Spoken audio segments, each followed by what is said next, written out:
responding to a question on allegations related to the involvement of an Indian official in a plot to assassinate a Sikh separatist leader, the NSA said the US would continue to raise the matter at the highest level. Highest level ਕੀ ਹੈ? Prime minister ਤੋਂ ਉੱਤੇ ਤਾਂ ਹੈ ਨਹੀਂ, ਉਹਦੇ order ਥੱਲੇ ਅਜੀਤ ਡੋਵਲ, ਉਹਦੇ ਥੱਲੇ ਨਿਖਿਲ ਗੁਪਤਾ, ਉਹਦੇ ਥੱਲੇ ਉਹ ਸੁਮਾਂਤ ਗੋਇਲ, ਔਰ ਫਿਰ ਜਿਹੜਾ ਉਹ ਵਿਕਰਮ ਯਾਦਵ, ਔਰ then Nikhil Gupta. Chain of command ਤਾਂ ਇਹੀ ਹੈ। ਸੋ ਹਾਈਐਸਟ ਲੈਵਲ ਇਹ ਹੈ। We have made our views known on this issue, ਵੀ ਅਸੀਂ ਆਲਰੇਡੀ ਦੱਸ ਚੁੱਕੇ ਹਾਂ ਵੀ ਸਾਡਾ ਇਹਦੇ ਤੇ ਕੀ ਟੇਕ ਹੈ। and it will be a continuing topic of dialogue between the US and India। ਇਹ dialogue ਜਾਰੀ ਰਹੇਗਾ, including at very senior level।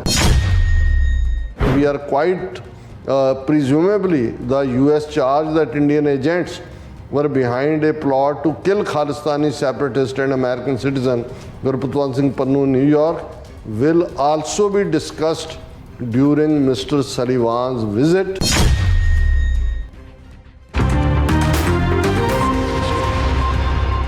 Viewers welcome back to program. So viewers ਜਿਹੜੀ 7 ਦੀ ਹੈ ਉਹ ਗੱਲਬਾਤ ਚੱਲ ਰਹੀ ਹੈ ਕਿ ਇਟਲੀ ਦੀ ਪ੍ਰਾਈਮ ਮਿਨਿਸਟਰ ਦੇ ਸੱਦੇ ਤੇ ਭਾਰਤ ਦਾ ਪ੍ਰਧਾਨ ਮੰਤਰੀ ਮੋਦੀ ਵੀ G7 ਕਾਨਫਰੰਸ ਵਿੱਚ ਸ਼ਾਮਲ ਹੋ ਰਿਹਾ ਹੈ ਔਰ ਆਸ ਕੀਤੀ ਜਾ ਰਹੀ ਹੈ ਕਿ ਮੀਟਿੰਗ ਦੀ ਸਾਈਡ ਲਾਈਨ ਤੇ ਅਮਰੀਕੀ ਪ੍ਰੈਜ਼ੀਡੈਂਟ ਬਾਈਡਨ ਅਤੇ ਮੋਦੀ ਦੀ ਮੁਲਾਕਾਤ ਹੋਵੇਗੀ ਔਰ ਵੇਖਣਾ ਇਹ ਹੋਵੇਗਾ ਕਿ ਪ੍ਰੈਜ਼ੀਡੈਂਟ ਬਾਈਡਨ ਮੋਦੀ ਨੂੰ ਟ੍ਰਾਂਸਨੈਸ਼ਨਲ ਰਿਪਰੈਸ਼ਨ ਕ੍ਰਾਈਮ ਲਈ ਜਵਾਬਦੇਹ ਬਣਾਉਂਦੇ ਹਨ। ਇਸ ਸਵਾਲ ਦਾ ਜਵਾਬ ਅਮਰੀਕਾ ਦੇ national security adviser Jake Sullivan ਨੇ ਗੋਲਮੋਲ ਤਰੀਕੇ ਨਾਲ ਜਿਹੜਾ ਦਿੱਤਾ ਹੈ। ਸੋ ਇਸ ਬਾਰੇ ਆਪਾਂ ਗੱਲਬਾਤ ਕਰਨ ਜਾ ਰਹੇ ਹਾਂ। ਸੋ ਅਸੀਂ ਚਾਹਾਂਗੇ ਕਿ ਤੁਸੀਂ ਇਸੇ ਤਰ੍ਹਾਂ ਬੜੇ ਰਹਿਣਾ, ਦੇਖਣ ਸੁਣਨ ਲਈ, ਲਿਖਣ ਲਈ। ਤੁਹਾਡਾ ਸਭ ਦਾ ਬਹੁਤ ਬਹੁਤ ਧੰਨਵਾਦ। ਜੀ ਡਾਕਟਰ ਸਾਹਿਬ ਕੀ ਕਹਿਣਾ ਚਾਹੋਗੇ? ਦੇਖੋ, ਇੱਕ ਬੜੀ ਪੋਪੂਲਰ ਕੋਟ ਹੈ ਜਿਸ ਨੂੰ ਡਿਪਲੋਮੈਟਿਕ ਹਲਕਿਆਂ 'ਚ ਦੁਹਰਾਇਆ ਜਾਂਦਾ ਹੈ ਕਿ if a diplomat says yes he means perhaps, if he says perhaps he means no, if he says no he is a no diplomat. So ਜਦੋਂ ਅਸੀਂ ਸਪੋਕਸਪਰਸਨ ਹੋਣ ਕਿਸੇ ਮੁਲਕ ਦੇ ਜਾਂ ਕਿਸੇ ਸਿਸਟਮ ਨੂੰ ਰਿਪਰੈਜ਼ੈਂਟ ਕਰਦੇ, ਜਾਂ ਉਹਨਾਂ ਦੇ ਡਿਪਲੋਮੈਟ ਹੋਣ, ਜਾਂ ਜਿਹੜੇ ਬਿਹਾਈਂਡ ਡੋਰ, ਜਾਂ even so called security advisers ਜਾਂ ਸੈਕਟਰੀ ਆਫ ਸਟੇਟਸ, ਦੂਜੇ ਇਹ ਸਾਰੇ ਹੀ ਮੋਸਟਲੀ ਡਿਪਲੋਮੈਟ ਉਸ ਕੈਟਾਗਰੀ 'ਚੋਂ ਹੀ ਆਉਂਦੇ ਨੇ। ਅਤੇ ਕਈ ਵਾਰੀ ਤੁਹਾਨੂੰ ਉਸ ਸਾਰੇ ਦੇ ਵਿੱਚੋਂ ਜਿਹੜਾ ਹੈ ਇਹ ਖੁਦ ਕਨਕਲੂਡ ਕਰਨਾ ਹੁੰਦਾ ਹੈ ਬਾਡੀ ਲੈਂਗੁਏਜ 'ਚੋਂ। ਔਰ ਬਾਡੀ ਲੈਂਗੁਏਜ ਵੀ ਕਈ ਵਾਰ ਡਿਪਲੋਮੈਟਸ ਬਾਰੇ ਕਿਹਾ ਜਾਂਦਾ ਹੈ ਕਿ ਵੀ ਦੇ ਸ਼ੋ ਪੋਕਰਸ ਫੇਸ। ਹੁਣ ਜਿਹੜੀ ਪੋਕਰ ਹੈ ਗੇਮ, ਜਾਂ ਜਿਹਦੇ 'ਚ ਹੁੰਦਾ ਹੈ ਕਿ ਤੁਹਾਡੇ ਕੋਲ ਜੇ ਸਭ ਤੋਂ ਕੀਮਤੀ ਪੱਤਾ ਹੈ, ਦੂਸਰਾ ਦੇਖ ਰਿਹਾ ਕਿ ਵੀ ਤੁਹਾਡੇ ਕੋਲ ਕੀ ਹੈ, ਤੁਸੀਂ ਉਹਨੂੰ ਇੱਕ ਐਸਾ ਫੇਸ ਬਣਾਉਂਦੇ ਹੋ ਜਿਹਦੇ 'ਚ ਤੁਹਾਡੇ ਚਿਹਰੇ ਦਾ ਕੋਈ ਐਕਸਪ੍ਰੈਸ਼ਨ ਨਹੀਂ ਹੈ। ਔਰ ਇਹਦੇ 'ਚ ਤੁਸੀਂ ਬਹੁਤ ਵਾਰ ਦੇਖਿਆ ਹੋਏਗਾ ਕਿ ਵੀ ਇਹ ਜਦੋਂ ਇਹਨਾਂ ਦੇ ਵਾਈਟ ਹਾਊਸ ਸਪੋਕਸਮੈਨ ਜਾਂ ਉਹਨਾਂ ਦਾ ਨੈਸ਼ਨਲ ਸਿਕਿਉਰਿਟੀ ਐਡਵਾਈਜ਼ਰ ਜਾਂ state department Spokesman press conference ਕਰ ਰਹੇ ਹੁੰਦੇ ਨੇ ਤਾਂ ਬਹੁਤ ਵਾਰ ਐਵੇਂ ਝੂਠੀ ਜਿਹੀ ਸਮਾਈਲ ਬਿਨਾਂ ਕਿਸੇ ਸਵਾਲ ਤੋਂ ਦੇਈ ਜਾਣਗੇ, ਪਰ ਜਦੋਂ ਸਵਾਲ ਹੁੰਦਾ ਉਦੋਂ ਉਹ ਪੋਕਰ ਫੇਸ ਬਣਾ ਲੈਂਦੇ ਨੇ ਤਾਂ ਕਿ ਤੁਹਾਨੂੰ ਇਹ ਪਤਾ ਨਾ ਹੋਏ ਕਿ ਵੀ ਇਹ ਜੋ ਉਹਨੇ ਕਿਹਾ ਇਹਦੇ ਬਿਹਾਈਂਡ ਸੱਚ ਕੀ ਹੈ। ਹੁਣੇ ਅਸੀਂ ਡਿਸਕਸ ਕਰਕੇ ਹਟੇ ਹਾਂ ਕਿ G7 ਮੁਲਕਾਂ ਦੀ ਕਨਕਲੇਵ ਇਟਲੀ ਦੇ ਵਿੱਚ ਹੋ ਰਹੀ ਹੈ ਔਰ ਉਹਦੇ 'ਚ ਇੰਡੀਆ ਸਮੇਤ 5-6 ਹੋਰ ਜਿਹੜੇ ਮੁਲਕ ਨੇ ਉਹਨਾਂ ਨੂੰ ਵੀ ਇਨਵਾਈਟ ਕੀਤਾ ਹੋਇਆ। ਸੋ ਮੋਦੀ ਜਿਹੜਾ ਕਿ ਬਹੁਤ ਕਮਜ਼ੋਰ ਮੋਦੀ ਹੈ ਹੁਣ, ਕਿਉਂਕਿ ਰਾਮ ਜੀ ਨੇ ਵੀ ਉਹਨੂੰ ਆਪਣੇ ਕੱਢਤਾ ਅਯੁੱਧਿਆ 'ਚੋਂ, ਉਹ ਸੀਟ ਵੀ ਹਾਰ ਗਏ। ਔਰ ਜਿਹੜਾ ਉਹਨੂੰ ਸੀ ਕਿ ਵੀ ਮੈਂ ਤਾਂ ਹੁਣ ਜਿਹੜਾ ਉਹਨੂੰ ਕਿਸੇ ਨੇ ਪੁੱਛਿਆ ਕਿ ਤੁਹਾਡੀ ਊਰਜਾ ਐਨਰਜੀ ਦਾ ਕੀ ਰਾਜ਼ ਹੈ, ਉਹਨੇ ਕਿਹਾ ਵੀ ਜਦੋਂ ਮੇਰੀ ਮਾਂ ਜਿਉਂਦੀ ਸੀ ਤਾਂ ਉਦੋਂ ਮੈਨੂੰ ਲੱਗਦਾ ਸੀ ਮੇਰਾ ਜਨਮ ਬਾਇਓਲੋਜੀਕਲ ਹੋਇਆ, ਵੀ ਮਾਂ ਨੇ ਜੰਮੀ। ਉਹ ਕਹਿੰਦਾ ਮੈਨੂੰ ਲੱਗਦਾ ਵੀ ਨਹੀਂ, ਮੈਂ ਡਿਵਾਈਨ ਹੈ, ਉੱਥੋਂ ਹੀ ਆਇਆ, ਸਿੱਧਾ ਹੀ ਡਿੱਗਿਆ। ਸੋ ਉਹਨਾਂ ਨੇ ਕਿਹਾ ਵੀ ਇਹ ਤਾਂ ਹੁਣ ਰਾਮ ਜੀ ਨੂੰ ਵੀ ਪਿੱਛੇ ਛੱਡ ਗਿਆ। ਔਰ ਫਿਰ ਇਹ ਵੀ ਕਹਿਣ ਕਿ ਦੇਖੋ ਹਮ ਹੀ ਰਾਮ ਜੀ ਕੋ ਲੈ ਕੇ ਆਏ। ਲੋਕਾਂ ਨੇ ਕਿਹਾ ਰਾਮ ਜੀ ਤੁਹਾਨੂੰ ਲੈ ਕੇ ਆਇਆ ਕਿ ਤੂੰ ਰਾਮ ਜੀ ਨੂੰ ਲੈ ਕੇ ਆਇਆ। ਸੋ ਕੁੱਲ ਮਿਲਾ ਕੇ ਉਹ ਜਿਹੜੀ ਫੂਕ ਜਿਹੀ ਨਿਕਲ ਗਈ। ਔਰ ਜਿਵੇਂ ਸਾਡੇ ਕੱਲ੍ਹ ਸੈਕਰਾਮੈਂਟੋ ਤੋਂ ਵੀਰ ਉਹਨੇ ਸਾਨੂੰ ਕਰੈਕਟ ਕੀਤਾ ਕਿ 242 ਸੀਟਾਂ ਨਹੀਂ ਨੇ, 240 ਨੇ ਮੋਦੀ ਦੀਆਂ। ਔਰ ਇੱਕ ਹੋਰ ਕਰੈਕਸ਼ਨ ਵੀ ਮੈਂ ਜਿਹੜਾ ਜੁਪਿੰਦਰਜੀਤ ਸਿੰਘ ਨੇ ਜਿਹੜਾ ਟ੍ਰਿਬਿਊਨ ਵਾਲਿਆਂ ਨੇ ਪਿੱਛੇ ਸਟੋਰੀ ਕੀਤੀ ਸੀ ਤਾਂ ਮੈਂ ਕਿਹਾ ਜੀ ਇਹ ਗਿਆਨੀ ਗੁਰਦਿੱਤ ਸਿੰਘ ਦਾ ਲੜਕਾ ਲੱਗਦਾ ਹੈ। ਤੇ ਚੰਡੀਗੜ੍ਹ ਤੋਂ ਸਾਡੇ ਵਿਊਅਰ ਨੇ ਉਹਨਾਂ ਨੇ ਸਾਨੂੰ ਕਰੈਕਟ ਕੀਤਾ ਵੀ ਨਹੀਂ, ਉਹਨਾਂ ਦਾ ਇਹ ਲੜਕਾ ਨਹੀਂ ਹੈ, ਉਹਨਾਂ ਦੇ ਰੁਪਿੰਦਰ ਸਿੰਘ, ਔਰ ਉਹ ਵੀ ਟ੍ਰਿਬਿਊਨ ਦਾ ਕੋਰਸਪੋਂਡੈਂਟ ਹੈ। ਸੋ ਅਸੀਂ ਇਹ ਵੀ ਕਰੈਕਸ਼ਨ ਨਾਲ ਕਰਦੇ। ਸੋ 240 ਸੀਟਾਂ ਕਿੱਥੇ 400 ਕੇ ਪਾਰ, ਕਿੱਥੇ ਧਾਰਾ 370 ਕੇ ਪਾਰ। ਨਹੀਂ, ਲੋਕਾਂ ਨੂੰ ਯਾਦ ਕਰਾਉਣਾ ਕਿ ਅਸੀਂ ਹੈ ਕਿ ਜੀ 370 ਅਸੀਂ ਜਿਹੜੀ ਆ ਉਹ ਖਤਮ ਕੀਤੀ। ਹਾਲਾਂਕਿ ਡੇਅਰ ਇੰਨਾ ਵੀ ਨਹੀਂ ਕਰ ਸਕਿਆ ਵੀ 3 ਸੀਟਾਂ ਜਿਹੜੀਆਂ ਕਸ਼ਮੀਰ ਵਾਦੀ ਦੀਆਂ ਨੇ ਉਸ ਦੇ ਵਿੱਚ ਆਪਣੇ ਉਮੀਦਵਾਰ ਖੜੇ ਕਰਨ। ਤੇ ਜਿਹੜਾ ਸੀ ਜੀ ਅਸੀਂ ਬਹੁਤ ਉੱਥੇ ਪੀਸ ਲੈਣ ਦੀ, ਲੋਕ ਬੜੇ ਖੁਸ਼ ਨੇ, ਵਿਕਾਸ ਕਰਤਾ। ਉਹ ਇੰਜੀਨੀਅਰ ਜਿਹਨੂੰ ਜੇਲ੍ਹ 'ਚ ਡੱਕਿਆ ਹੋਇਆ 3 ਸਾਲ ਤੋਂ ਮਨੀ ਲਾਂਡਰਿੰਗ, ਉਹਨੇ ਮਹਿਬੂਬਾ ਮੁਫਤੀ ਨੂੰ ਹਰਾਇਆ। ਸੋ ਇੱਕ ਪਾਸੇ ਤਾਂ ਇਹ ਡਿਵੈਲਪਮੈਂਟ ਚੱਲ ਰਹੀਆਂ। ਸੋ ਮੋਦੀ ਦੀ ਇਹ ਪਹਿਲੀ ਵਿਜ਼ਿਟ ਹੈ, ਅੱਜ ਉਹ ਇਟਲੀ ਪਹੁੰਚ ਗਿਆ। ਔਰ ਜਿਹੜਾ ਅੱਗੇ ਜਿਵੇਂ ਉੱਥੋਂ ਚੜ੍ਹਨ ਤੋਂ ਪਹਿਲਾਂ ਉਹਦੀ ਉੱਥੇ ਪ੍ਰੈਸ ਕਾਨਫਰੰਸ ਆਉਂਦੀ ਸੀ ਔਰ ਉਹ ਐਗਜ਼ੂਬਰੇਟ ਕਰ ਰਿਹਾ ਹੁੰਦਾ ਸੀ, ਬੜਾ ਐਨਰਜੀ, ਤਾਕਤ, ਔਰ ਜਿਹੜਾ ਉਹ ਜਿਹਨੂੰ ਪੰਜਾਬੀ 'ਚ ਕੋਈ ਲਫ਼ਜ਼ ਕਹਿਣਾ ਵੀ ਫੂਕ ਤਾਂ ਨਿਕਲੀ ਹੋਈ ਹੈ। ਤੇ ਜੇ ਚਿਹਰੇ ਵੱਲ ਧਿਆਨ ਨਾਲ ਦੇਖੋ ਤਾਂ ਹਵਾਈਆਂ ਉੱਡੀਆਂ ਹੋਈਆਂ ਇਸ ਸਾਰੇ 'ਚ, ਕਿਉਂਕਿ ਅਲਟੀਮੇਟਲੀ ਹੁਣ ਇਹ ਕੋਲੀਸ਼ਨ ਗਵਰਨਮੈਂਟ ਹੈ ਔਰ 240 ਸੀਟਾਂ ਦੇ ਨਾਲ ਜਿਹੜੀ ਤਮਿਲਨਾਡੂ ਉਹਨਾਂ ਦੀ ਤੇਲਗੂ ਦੇਸਮ ਪਾਰਟੀ, ਔਰ ਦੂਸਰਾ ਜਿਹੜਾ ਨਿਤੀਸ਼ ਕੁਮਾਰ ਹੈ ਉਹ ਇਹਨਾਂ ਦਾ ਵੀ ਚਾਚਾ ਲੱਗਦਾ, ਮੈਕੀਆਵੈਲੀ ਦਾ ਪੁੱਤਰ ਹੈ ਉਹ ਵੀ, ਉਹਨੇ ਕਿੱਧਰ ਨੂੰ ਜਾਣਾ ਹੈ, ਅਸੈਂਬਲੀ ਚੋਣਾਂ ਕਿੱਥੇ ਹੋਣੀਆਂ। ਸੋ ਇਸ ਸਾਰੇ ਦੇ ਚੱਲਦੇ ਆ। ਔਰ ਜਦੋਂ ਯਾਦ ਹੋਏਗਾ ਸਾਡੇ ਵਿਊਅਰਸ ਨੂੰ ਕਿ ਜਦੋਂ ਇਹ ਇਲੈਕਸ਼ਨ ਕੈਂਪੇਨ ਚੱਲ ਰਿਹਾ ਸੀ, even S Jai Shankar foreign minister ਜਿਹਨੂੰ ਹੁਣ ਫੇਰ ਬਣਾਇਆ, ਔਰ ਨਾਲ ਹੀ ਉਹ ਜਿਹੜਾ ਕਿਲਰ ਸਪਾਈ ਮਾਸਟਰ ਹੈ ਅਜੀਤ ਡੋਵਾਲ, ਉਸ ਦੀ ਵੀ ਟਰਮ ਜਿਹੜੀ ਹੈ as a national security adviser Modi ਦੇ ਨਾਲ ਹੀ ਜੋੜਤੀ ਕਿ ਜਦੋਂ ਮੋਦੀ ਕਬਰਾਂ 'ਚ ਜਾਏਗਾ ਉਹਦੇ ਨਾਲ ਹੀ ਜਾਏਗਾ। ਉਹਨੂੰ ਦੁਬਾਰਾ ਅਪਾਇੰਟ ਕੀਤਾ ਔਰ ਜਿਹੜਾ ਕੈਬਨਿਟ ਮਿਨਿਸਟਰ ਰੈਂਕ ਦਿੱਤਾ। ਤੇ ਐਸ ਜੈ ਸ਼ੰਕਰ ਨੇ ਅਮਰੀਕਾ ਦੇ ਹਵਾਲੇ ਨਾਲ ਔਰ ਇਹ ਕਿਹਾ ਸੀ ਕਿ ਇਹ ਸਾਡੀ ਇਲੈਕਸ਼ਨ ਪ੍ਰੋਸੈਸ ਦੇ ਵਿੱਚ ਇੰਟਰਫੀਅਰ ਕਰ ਰਹੇ ਨੇ। ਸੋ ਇਹ ਵੀ ਜਿਹੜਾ ਉਹਨਾਂ ਦੇ ਬੀਜੇਪੀ ਦੇ ਆਈਟੀ ਸੈੱਲ ਨੇ ਬਿਲਡ ਕਰਨਾ ਸ਼ੁਰੂ ਕੀਤਾ ਸੀ ਕਿ ਜਿਵੇਂ ਅਮਰੀਕਾ ਜਿਹੜਾ ਇਹ ਰਾਹੁਲ ਗਾਂਧੀ ਕਾਂਗਰਸ ਗਠਬੰਧਨ ਜਿਹੜਾ ਵੀ ਉਹਨਾਂ ਨੇ ਇੰਡੀਆ ਬਲਾਕ ਬਣਾਇਆ ਸੀ ਕਿ ਐਜ਼ ਇਫ ਉਹਨਾਂ ਦੀ ਹਮਾਇਤ ਕਰ ਰਿਹਾ। ਹਾਲਾਂਕਿ ਇਸ ਐਲੀਗੇਸ਼ਨ ਤੋਂ ਬਾਅਦ ਵਾਈਟ ਹਾਊਸ ਦੇ ਸਪੋਕਸਪਰਸਨ ਨੇ ਕੈਟਾਗੋਰੀਕਲੀ ਇਹ ਕਿਹਾ ਸੀ ਕਿ ਵੀ ਅਸੀਂ ਕਿਸੇ ਮੁਲਕ ਦੇ ਮਾਮਲੇ 'ਚ ਇੰਟਰਫੀਅਰ ਨਹੀਂ ਕਰਦੇ। ਅਸੀਂ ਚਾਹੁੰਦੇ ਹਾਂ ਵੀ ਕਿਉਂਕਿ ਉਸ ਤੋਂ ਪਹਿਲਾਂ ਕੇਜਰੀਵਾਲ ਦੀ ਗ੍ਰਿਫਤਾਰੀ ਦੇ ਵੇਲੇ ਜਦੋਂ ਅਮਰੀਕਾ ਨੇ ਕਿਹਾ ਕਿ ਵੀ ਫੇਅਰ ਟਰਾਇਲ ਹੋਏ ਤੇ ਇਹਨਾਂ ਨੇ ਅਮਰੀਕਾ ਦੇ ਉਸ ਐਂਬੈਸਡਰ ਨੂੰ ਐਨਵਾਇਰ ਨੂੰ ਸੱਦ ਕੇ ਜਿਹੜਾ ਸਮਨ ਕੀਤਾ ਸੀ ਐਕਸਟਰਨਲ ਅਫੇਅਰਸ ਮਿਨਿਸਟਰੀ ਦੇ ਵਿੱਚ। ਸੋ ਇਹਨਾਂ ਹਾਲਾਤਾਂ ਦੇ ਵਿੱਚ ਹੁਣ ਮੋਦੀ ਜਿਹੜਾ ਹੈ ਜਿਸ ਦੇ ਚਿਹਰੇ ਤੇ ਹਵਾਈਆਂ ਉੱਡੀਆਂ ਹੋਈਆਂ ਨੇ ਔਰ ਉਹ ਜਿਹੜਾ ਨੀਅਰ ਡਿਫੀਟਡ ਜਿਹੜਾ ਉਹ ਜਹਾਜ਼ੇ ਚੜ੍ਹਿਆ ਇਟਲੀ ਆਉਣ ਦੇ ਲਈ। ਹੁਣ ਜ਼ਾਹਰ ਹੈ ਵੀ ਇਹ 13 ਤੋਂ 15 ਤੱਕ ਜਿਹੜਾ ਵੀ 2-3 ਦਿਨ ਦਾ ਇਹਨਾਂ ਦਾ ਹੈ, ਉਹਨਾਂ ਦਾ ਇੱਕ ਆਪਣਾ ਸਕੈਜੂਲ ਹੁੰਦਾ ਹੈ। ਉਦੋਂ ਤਾਂ ਤੁਸੀਂ ਉਸ ਫਾਰਮੈਟ 'ਚ ਹੀ ਹੁੰਦੇ ਹੋ, ਲੇਕਿਨ ਅਖੀਰਲਾ ਦਿਨ ਹੈ ਜਿਹਦੇ 'ਚ ਉਹਨੂੰ ਸਾਈਡ ਲਾਈਨ ਮੀਟਿੰਗਸ ਕਹਿੰਦੇ ਨੇ। ਸਾਈਡ ਲਾਈਨ ਦਾ ਮਤਲਬ ਹੁੰਦਾ ਕਿ ਵੀ ਉਹ ਕੋਈ ਸਕੈਜੂਲਡ ਉਸ ਕਿਸਮ ਦਾ ਨਹੀਂ ਹੈ, ਉਹ ਉਧਰ ਨੂੰ ਤੁਰਿਆ ਉਧਰ ਨੂੰ ਤੁਰਿਆ, ਆ ਜਾਓ ਵੀ ਗੱਲਬਾਤ ਕਰਦੇ ਆ, ਆ ਜਾਓ ਚਾਹ ਪੀ ਲੈਂਦੇ ਆ ਦੂਜਾ। ਸੋ ਸਾਈਡ ਲਾਈਨ ਮੀਟਿੰਗਸ ਵੀ ਇੰਪੋਰਟੈਂਟ ਹੁੰਦੀਆਂ ਨੇ ਔਰ ਉਹਦੇ 'ਚੋਂ ਇਹ ਵੀ ਹੁੰਦਾ ਕਿ ਵੀ ਤੁਸੀਂ ਜਿਹੜੀ ਇਸ਼ੂ ਨੂੰ ਹਾਈਲਾਈਟ ਕੀਤਾ ਹੁੰਦਾ ਉਹਨੂੰ ਤੁਸੀਂ ਕੰਟੀਨਿਊ ਕਰ ਦਿਓ। ਹੁਣ ਇਹ ਸੰਭਾਵਨਾ ਇੰਡੀਅਨ ਮੀਡੀਆ 'ਚ ਵੀ ਔਰ ਜ਼ਾਹਰ ਹੈ ਅਮਰੀਕਨ ਜਿਹੜਾ ਮੀਡੀਆ 'ਚ ਵੀ ਹੈ ਕਿ ਵੀ ਬਾਈਡਨ ਔਰ ਮੋਦੀ ਦੀ ਸਾਈਡ ਲਾਈਨ ਮੀਟਿੰਗ ਹੋਏਗੀ। ਉਹਦੀ ਕਾਫੀ ਹੁਣ ਐਡੀ ਗੱਲ ਤਾਂ ਹੈ ਨਹੀਂ, ਮੋਦੀ ਨੂੰ ਤਾਂ ਰੈੱਡ ਕਾਰਪੇਟ ਵੈਲਕਮ ਦਿੱਤਾ ਹੋਇਆ ਬਾਈਡਨ ਨੇ ਵਾਈਟ ਹਾਊਸ 'ਚ ਸੱਦ ਕੇ ਔਰ ਜੁਆਇੰਟ ਹਾਊਸ ਨੂੰ ਐਡਰੈਸ ਕੀਤਾ ਹੋਇਆ ਕਾਂਗਰਸ ਔਰ ਸੈਨੇਟ ਨੂੰ। ਸੋ ਈਡਾ ਸਾਈਡ ਲਾਈਨ ਮੀਟਿੰਗ ਦਾ ਉਹਦਾ ਫਿਰ ਰੀਜ਼ਨ ਹੈ ਕਿ ਜਦੋਂ ਮੋਦੀ ਅਮਰੀਕਾ ਦੇ ਵਿੱਚ ਸੀ 22 ਜੂਨ 2023 ਨੂੰ ਵਾਈਟ ਹਾਊਸ ਦੇ ਵਿੱਚ ਰੈੱਡ ਕਾਰਪੇਟ ਉਸ ਨੂੰ ਜਿਹੜੀ ਹੈ ਉਹ ਵੈਲਕਮ ਦਿੱਤਾ ਗਿਆ ਸੀ, ਉਦੋਂ ਹੀ ਉਸ ਤੋਂ 4 ਦਿਨ ਪਹਿਲਾਂ 18 ਜੂਨ ਨੂੰ ਹਰਦੀਪ ਸਿੰਘ ਨਿੱਜਰ ਦਾ ਕੋਲਡ ਬਲੱਡਡ ਮਰਡਰ ਕੀਤਾ ਗਿਆ ਸੀ। ਔਰ ਬਾਈਡਨ ਮੋਦੀ ਦੀ ਉਸ ਮੀਟਿੰਗ ਤੋਂ ਠੀਕ ਪਹਿਲਾਂ ਇਹਨਾਂ ਨੇ ਜਿਸ ਲੈਵਲ ਦੀ ਇਹਨਾਂ ਦੀ ਪਲੈਨਿੰਗ ਸੀ ਨਿਖਿਲ ਗੁਪਤੇ ਰਾਹੀਂ ਜਾਂ ਜਿਹੜੀ ਇੰਡਾਇਕਟਮੈਂਟ ਫਾਈਲ ਹੋਈ ਯੂਐਸ ਕੋਰਟ ਸਾਹਮਣੇ ਆਈ ਕਿ ਭਾਈ ਕਿਵੇਂ ਇਹਨਾਂ ਨੇ ਗੁਰਪਤਵੰਤ ਸਿੰਘ ਪੰਨੂ ਮਰਡਰ ਪਲਾਟ ਦੇ ਥੱਲੇ ਕਿਵੇਂ ਡਿਫਰੈਂਟ ਜਿਹੜੇ ਐਕਟਿਵਿਸਟ ਨੇ ਅਮਰੀਕਾ ਕੈਨੇਡਾ 'ਚ 1 ਦਰਜਨ ਦੇ ਕਰੀਬ ਤਾਂ ਅਮਰੀਕਾ 'ਚ ਵਾਰਨ ਕੀਤਾ FBI ਨੇ, ਜਿਵੇਂ ਮੈਂ ਦੱਸਿਆ ਸੀ ਕਿ 22 ਜੂਨ ਵਾਲੇ ਦਿਨ ਹੀ ਮੈਨੂੰ ਵਾਰਨ ਕੀਤਾ ਗਿਆ FBI ਵੱਲੋਂ। ਸੋ ਅਮਰੀਕਾ 'ਚ ਘੱਟੋ ਘੱਟ 1 ਦਰਜਨ ਨੇ, ਕੈਨੇਡਾ 'ਚ ਹੋ ਸਕਦਾ ਇਸ ਤੋਂ ਵੀ ਜ਼ਿਆਦਾ ਹੋਣ।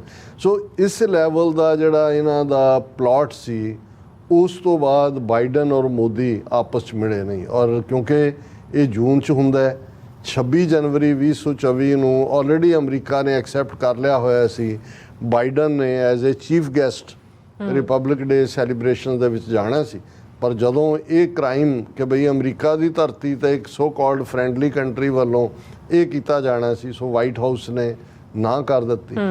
ਇਸੇ ਪੀਰੀਅਡ ਦੇ ਵਿੱਚ 2 ਵਾਰ ਜਿਹੜੇ ਮੀਟਿੰਗ ਸਕੈਜੂਲਡ ਸੀ ਅਮਰੀਕਾ ਦੇ national security adviser mister Jake Sullivan ਔਰ ਜਿਹੜੇ ਦੂਸਰੇ ਉਹਨਾਂ ਦੇ ਅਸਿਸਟੈਂਟ ਸੈਕਟਰੀ ਆਫ ਸਟੇਟ ਨੇ ਵੀ ਜਾਣਾ, ਉਹ ਵੀ ਮੀਟਿੰਗਸ ਕੈਂਸਲ ਕੀਤੀਆਂ ਗਈਆਂ। ਔਰ ਇਸ ਪੀਰੀਅਡ 'ਚ ਅਦਰ ਦੈਨ ਕਿ ਪੈਰਿਸ ਦੇ ਵਿੱਚ ਸੀ ਬਾਈਡਨ, ਜਦੋਂ ਕਿ ਮੋਦੀ ਨੇ ਸਹੁੰ ਚੁੱਕੀ ਜਾਂ ਉਹਦੀ ਕੋਲੀਸ਼ਨ ਬਣਨ ਦੀ ਹਕੂਮਤ ਦੀ ਆਈ, ਤੇ ਬਾਈਡਨ ਨੇ ਫਾਰਮਲੀ ਫੋਨ ਤੇ ਵਧਾਈ ਦਿੱਤੀ, ਜਿਵੇਂ ਹੋਰ ਵੀ ਬਹੁਤ ਸਾਰੇ ਪ੍ਰੈਜ਼ੀਡੈਂਟ ਨੇ ਦਿੱਤੀ। ਹੁਣ ਇਹ ਹੈ ਵੀ ਇਹ ਇਸ 18 ਜੂਨ ਤੋਂ 22 ਜੂਨ ਵਾਲੇ ਜਿਹੜੀ ਹੈ ਰੈੱਡ ਕਾਰਪਟ ਵੈਲਕਮ ਤੋਂ ਬਾਅਦ ਪਹਿਲਾ ਮੌਕਾ, ਔਰ ਇੰਡੀਆ ਜਿਸ ਦੇ ਉੱਤੇ ਲਗਾਤਾਰਤਾ ਨਾਲ ਇਸ 1 ਸਾਲ 'ਚ ਦਬਾਅ ਬਣਾਇਆ ਗਿਆ ਅਮਰੀਕਾ ਵੱਲੋਂ। ਔਰ ਇਸ ਸਾਰੇ ਦੇ ਚਲਦਿਆਂ US ਕਾਂਗਰਸ ਸੈਨੇਟ ਦੇ ਵਿੱਚ ਬਰੀਫਿੰਗਸ ਹੀਅਰਿੰਗਸ ਹੋਈਆਂ ਨੇ, ਔਰ ਲਗਾਤਾਰਤਾ ਦੇ ਨਾਲ ਇਹ ਹੈ ਕਿ ਭਾਈ ਕੀ ਹੈ, ਇੰਡੀਆ ਨੇ ਤਾਂ ਉਦੋਂ ਕਰਕੇ ਜੀ ਅਸੀਂ ਜਿਹੜਾ ਉਹ ਕਮੇਟੀ ਬਣਾਤੀ ਹੈ ਔਰ ਫਲਾਣਾ ਇਨਵੈਸਟੀਗੇਟ, ਪਰ ਇਸ ਸਾਲ 'ਚ ਕੀ ਹੋਇਆ। ਹੁਣ ਇਹ 2 ਖਬਰਾਂ ਜਦੋਂ ਅਸੀਂ ਸਾਈਮਲਟੇਨੀਅਸਲੀ ਦੇਖਦੇ ਕਿ ਇੱਕ ਪਾਸੇ ਤਾਂ ਸਾਈਡ ਲਾਈਨ ਮੀਟਿੰਗ ਨੂੰ ਲੈ ਕੇ ਹੈ, ਔਰ ਜੇ ਸਾਈਡ ਲਾਈਨ ਮੀਟਿੰਗ ਹੁੰਦੀ ਹੈ ਜਿਹੜੀ ਕਿ ਹੋਏਗੀ, ਤੇ ਉਹਦੇ 'ਚ ਕੀ ਬਾਈਡਨ ਕਨਫਰੰਟ ਕਰੇਗਾ ਮੋਦੀ ਨੂੰ ਕਿ ਵੀ ਤੁਸੀਂ ਕੀ ਹੈ। ਔਰ ਇਹ ਸਵਾਲ ਜਦੋਂ ਅਮਰੀਕਾ ਦੇ national security adviser Jake Sullivan ਨੂੰ ਪੁੱਛਿਆ ਗਿਆ, ਕਿਉਂਕਿ ਇਹੀ ਜੇਕ ਸਲੀਵਾਨ ਨੈਸ਼ਨਲ ਸਿਕਿਉਰਿਟੀ ਐਡਵਾਈਜ਼ਰ ਤੇ deputy secretary of state America ਦੇ ਮਿਸਟਰ ਕਰਟ ਕੈਂਬਲ ਇਹ ਅਗਲੇ ਹਫਤੇ ਦਿੱਲੀ ਜਾ ਰਹੇ ਨੇ। ਹੁਣ ਪਹਿਲਾਂ ਵੀ ਹੁਣ ਇਹਨਾਂ ਦਾ ਨੈਸ਼ਨਲ ਸਿਕਿਉਰਿਟੀ ਐਡਵਾਈਜ਼ਰ ਦਾ ਜਾਣਾ ਜ਼ਾਹਰ ਹੈ ਇਸ਼ੂ ਜਿਹੜਾ ਮੇਨ ਹੈ ਉਹ ਟਰਾਂਸਨੈਸ਼ਨਲ ਡਿਪਰੈਸ਼ਨ ਹੈ। ਅਸਿਸਟੈਂਟ ਸੈਕਟਰੀ ਆਫ ਸਟੇਟ ਵੀ ਨਾਲ ਜਾ ਰਿਹਾ। ਹੁਣ ਕਿਉਂਕਿ ਇਸ 1 ਸਾਲ 'ਚ ਕੋਈ ਪ੍ਰੋਗਰੈਸ ਨਹੀਂ ਹੋਈ, ਰਾਦਰ ਇੰਡੀਆ ਨੇ ਆਪਣੀ ਵਕੀਲਾਂ ਦੀ ਟੀਮ ਦੂਜੇ ਤੀਜੇ ਰਾਹੀਂ ਨਿਖਿਲ ਗੁਪਤਾ ਦੀ ਐਕਸਟ੍ਰੈਡੀਸ਼ਨ ਰੁਕਵਾਉਣ ਦੇ ਲਈ ਪੂਰੀ ਕੋਸ਼ਿਸ਼ ਅਜੇ ਵੀ ਰੁਕੀ ਹੋਈ ਹੈ, ਕਿਉਂਕਿ ਜਸਟਿਸ ਡਿਪਾਰਟਮੈਂਟ ਨੇ ਉਹਨਾਂ ਦੇ ਚੈੱਕ ਰਿਪਬਲਿਕ ਦੇ ਨੇ ਕਲੀਅਰ ਨਹੀਂ ਕੀਤਾ। ਹੁਣ ਕਿਉਂਕਿ ਇਹ ਸਾਰੀ ਪ੍ਰੋਗਰੈਸ ਕੀ ਹੁੰਦੀ ਹੈ, ਇਸ ਤੋਂ ਪਹਿਲਾਂ ਕਿ ਮੈਂ ਜਿਹੜਾ ਇਹ ਮੀਟਿੰਗ ਦਾ ਜ਼ਿਕਰ ਕਰਾਂ ਕਿ ਵੀ ਉਹਨਾਂ ਦੀ ਇਹ ਜਿਹੜੇ national security adviser Jake Sullivan ਔਰ deputy secretary of state Kurt Campbell next week ਜਾ ਰਹੇ ਨੇ।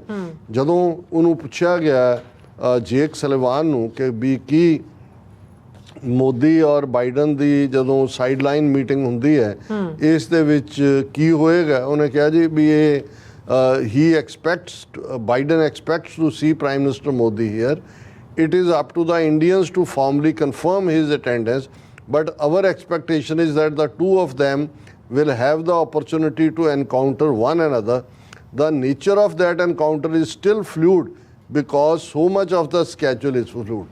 ਇਹ ਤਾਂ ਜੇਕ ਸਲੀਵਾਨ ਨੇ ਕਨਫਰਮ ਕਰਤਾ ਹੈ ਕਿ ਵੀ ਮਿਲੇਗਾ ਅਮਰੀਕਾ। ਮੋਦੀ ਨੇ ਜਿਹੜਾ ਹੈ ਉਹਨਾਂ ਨੇ ਕਿਹਾ ਜੀ ਕਨਫਰਮ ਤਾਂ ਤੁਸੀਂ ਕਰਨਾ ਹੈ। ਫਿਰ ਉਹਦੇ 'ਚ ਬਾਅਦ 'ਚ ਕਨਫਰਮੇਸ਼ਨ ਆ ਗਈ, ਫੋਰਨ ਸੈਕਟਰੀ ਵਿਨੈ ਕਵਾਤੜਾ ਨੇ ਕਿਹਾ ਵੀ ਉਹ ਜਾ ਰਿਹਾ ਔਰ ਇੰਡੀਆ ਨੂੰ ਕਿਉਂਕਿ ਇਹ 50th G7 ਸਮਿਟ ਹੈ ਇਨਵਾਈਟ ਕੀਤਾ ਹੋਇਆ। ਹੁਣ ਇਸੇ ਹੀ ਖਬਰ ਦੇ ਵਿੱਚ ਅਸੀਂ ਦੇਖਦੇ ਹਾਂ ਅਬੋਰਡ air force 1 Mr. Sullivan told reporters that Mr. Biden spoke with Modi over phone while they were in Paris to congratulate him. ਉਹ ਮੈਂ ਆਲਰੇਡੀ ਜ਼ਿਕਰ ਕੀਤਾ ਹੈ election. Responding on a question, ਜਦੋਂ ਹੁਣ ਜੇਕ ਸਲੀਵਾਨ ਨੂੰ ਪੁੱਛਿਆ ਗਿਆ ਸਵਾਲ, responding to a question on allegations related to the involvement of an Indian official in a plot to assassinate a Sikh separatist leader, the NSA said the US would continue to raise the matter at the highest level. ਦਾ ਮਤਲਬ ਇਹ ਹੈ ਕਿ Biden ਉਹਨੂੰ confront ਕਰੇਗਾ। ਹੁਣ ਇਹ diplomat ਦੀ ਮੈਂ ਸ਼ੁਰੂ ਇੱਥੋਂ ਕੀਤਾ ਸੀ, ਉਹਨੇ ਇਹ ਨਹੀਂ ਕਿਹਾ ਨਾ ਯਸ ਹੀ ਵਿਲ, ਉਹਨੇ ਕਿਹਾ ਕਿ ਵੀ ਇਹ ਜਿਹੜਾ ਹੈ US would continue, ਵੀ ਅਸੀਂ ਆਲਰੇਡੀ ਵੀ ਇਹੀ ਰੇਜ਼ ਕਰ ਰਹੇ we would continue to raise the matter at the highest level, highest level ਕੀ ਹੈ, ਪ੍ਰਾਈਮ ਮਿਨਿਸਟਰ ਤੋਂ ਉੱਤੇ ਤਾਂ ਹੈ ਨਹੀਂ, ਉਹਦੇ ਆਰਡਰ ਥੱਲੇ ਅਜੀਤ ਡੋਵਲ, ਉਹਦੇ ਥੱਲੇ ਨਿਖਿਲ ਗੁਪਤਾ, ਉਹਦੇ ਥੱਲੇ ਉਹ ਸੁਮਾਂਤ ਗੋਇਲ, ਔਰ ਫਿਰ ਜਿਹੜਾ ਉਹ ਵਿਕਰਮ ਯਾਦਵ, ਔਰ then Nikhil Gupta. Chain of command ਤਾਂ ਇਹੀ ਹੈ। ਸੋ ਹਾਈਐਸਟ ਲੈਵਲ ਇਹ ਹੈ। ਜੀ ਉਹਨੇ ਫਿਰ ਕਿਹਾ, ਸਲੀਵਾਨ ਨੇ ਇੱਥੇ ਨਹੀਂ ਰੁਕਿਆ, ਉਹਨੇ ਕਿਹਾ we have made our views known on this issue, ਵੀ ਅਸੀਂ ਆਲਰੇਡੀ ਦੱਸ ਚੁੱਕੇ ਹਾਂ ਵੀ ਸਾਡਾ ਇਹਦੇ ਤੇ ਕੀ ਟੇਕ ਹੈ। ਬਿਲਕੁਲ। And it will be a continuing topic of dialogue between the US and India. ਇਹ ਡਾਇਲੋਗ ਜਾਰੀ ਰਹੇਗਾ, including at very senior level. ਹੁਣ ਇਹ ਇਸ ਤੋਂ ਅੰਦਾਜ਼ਾ ਹੈ ਕਿ ਵੀ ਇਹ ਜਿਹੜਾ ਜੇਕ ਸਲੀਵਾਨ ਔਰ ਅਸਿਸਟੈਂਟ ਸੈਕਟਰੀ ਆਫ ਸਟੇਟ ਨੇ ਜਾਣਾ ਹੈ, ਇਹਨਾਂ ਦਾ ਏਜੰਡਾ ਵੀ ਉਹੀ ਹੋਏਗਾ। 2 ਵਾਰ ਇਹ ਆਲਰੇਡੀ ਮੀਟਿੰਗ ਕੈਂਸਲ ਕਰ ਚੁੱਕੇ ਨੇ ਇਸੇ ਹੀ ਮੁੱਦੇ ਦੇ ਉੱਤੇ। ਔਰ ਇਹ ਖਬਰ ਜਿਵੇਂ ਮੈਂ ਪੜ੍ਹੀ ਹੈ ਕਿ ਵੀ US NSA Jake Sullivan, deputy secretary of state Kurt Campbell expected in New Delhi next week, ਕਿ ਅਗਲੇ ਹਫਤੇ ਜਾ ਰਹੇ ਨੇ। 2 ਵਾਰ ਇਹ ਮੀਟਿੰਗ ਕੈਂਸਲ ਕੀਤੀ ਸੀ।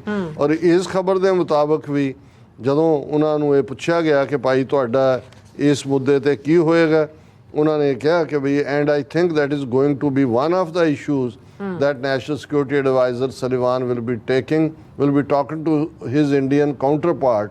ਔਰ ਉਹਦੇ 'ਚ ਉਹਨਾਂ ਨੇ ਕਿਹਾ ਕਿ ਵੀ ਇਹ ਜਿਹੜਾ ਹੈ ਤਾਂ ਕਿ ਬਿਲਕੁਲ ਕਲੀਅਰ ਹੋਏ, and we are quite presumably the US charge that Indian agents were behind a plot to kill Khalistani separatist and American citizen Gurpatwant Singh Pannu in New York will also be discussed during Mr. Sullivan's visit। We already ਉਹ ਵੀ discuss ਕਰੇਗਾ, Biden ਵੀ confront ਕਰੇਗਾ। ਔਰ ਜਦੋਂ ਉਹਨੂੰ even Sullivan ਨੂੰ ਪੁੱਛਿਆ ਗਿਆ ਹੀ, ਉਸ ਖਬਰ ਨੂੰ ਵੀ ਇਹਨੇ ਰਿਪੀਟ ਕੀਤਾ।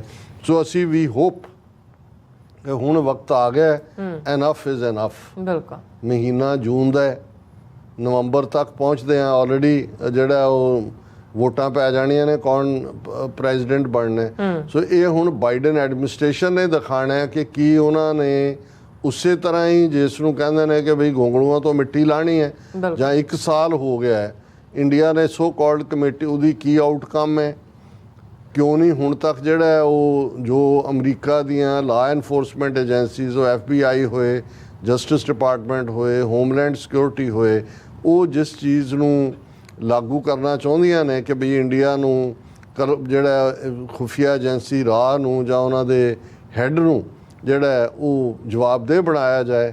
ਇਹ ਇਸ ਮਾਮਲੇ 'ਚ ਵੀ ਵਾਈਟ ਹਾਊਸ ਔਰ ਸਟੇਟ ਡਿਪਾਰਟਮੈਂਟ ਨੇ ਜਿਹੜਾ ਉਹ ਵਿੱਚ ਲੱਤ ਠੋਕੀ ਹੋਈ ਹੈ ਕਿ ਅੱਗੇ ਨਹੀਂ ਵਧਣ ਦਿੰਦੇ।